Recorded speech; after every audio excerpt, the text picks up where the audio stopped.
Saint William of Norwich was a young boy at the age of 12 and an apprentice to a skinner and tanner in Norwich, England. His job led to him often coming into contact with members of the city's Jewish population.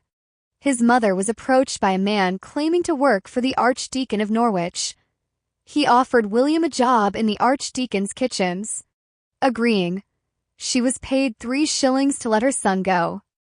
William and the man then visited William's aunt, who told her daughter to follow William and the man.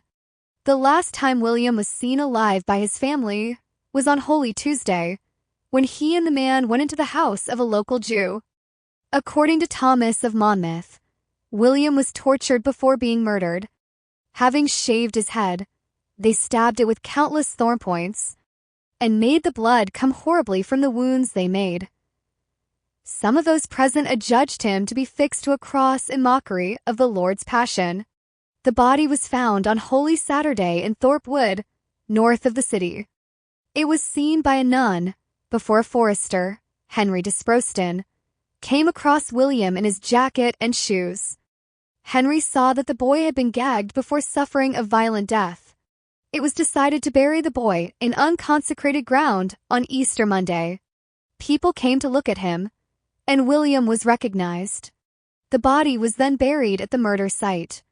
The following day, members of William's family, one of whom, Godwin Stewart, was a priest, confirmed him as the victim.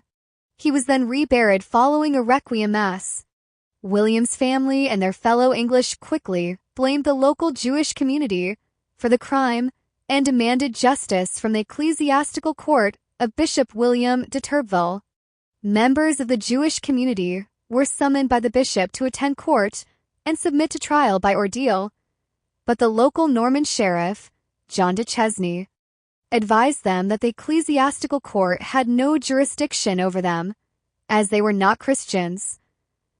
The Jewish community is thought to have been established in Norwich by 1135, only 9 years before the murder, though one Jew called Isaac is recorded in the Domesday Book of 1086. Most lived in a Jewish quarter or Jewry, located in what is now the Haymarket and White Lion Street. The Jews were a French-speaking community, like the Anglo-Normans, and were closely associated with them. The Jewry was very close to the castle, a pattern seen in other English towns where Jews were under the protection of the Normans. William and his family were of Anglo-Saxon descent, and several of his relatives were married priests.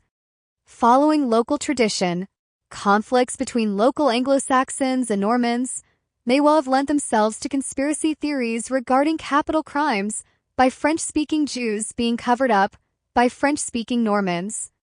Tensions were particularly high during the reign of King Stephen when the murder occurred. Thomas of Monmouth alleges that the sheriff was bribed by the Norwich Jewish community to protect them. There may also have been background conflicts between the cathedral, the sheriff, and local people about rights in the city and suburbs. Monmouth repeatedly invokes God as the sole source of justice for Anglo-Saxons against corrupt Norman sheriffs.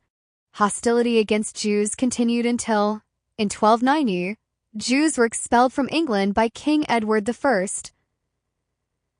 Jews were not officially allowed to resettle in England until after 1655, when Lord Protector Oliver Cromwell commissioned the Whitehall Conference to debate the proposals made by Manasseh ben Israel. While the conference reached no verdict, it is seen as the beginning of resettlement of the Jews in England.